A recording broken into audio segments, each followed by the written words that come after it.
අද අපිට ආසාවක් ආවා නාන් විතරක්ම කාලා බඩ පුරව ගන්න. ඒ නිසා අපි ගත්තා අපේ ෆේවරිට් බටර් චිකන් මසාලා එකයි හොට් ගාර්ලික් ප්‍රොන්ස් එකයි නාන් ගත්තා. බටර් නාන් ගත්තේ.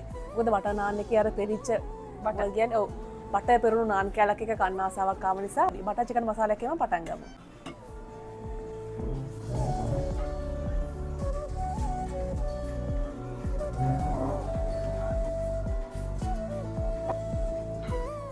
මේ බටර් එන්න බටර් පෙරෙනවා.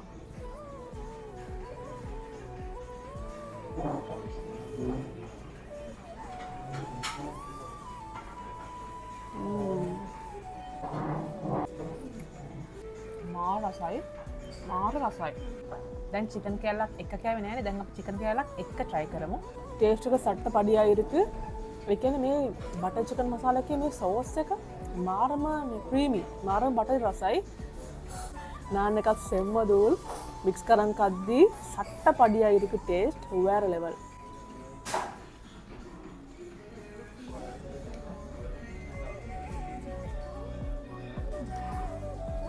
මීට කලින් අපි try කරලා තියෙනවා. ඒ රස හොයන් තමයි ආවේ. ඒ රස ඩබල් තියෙනවා.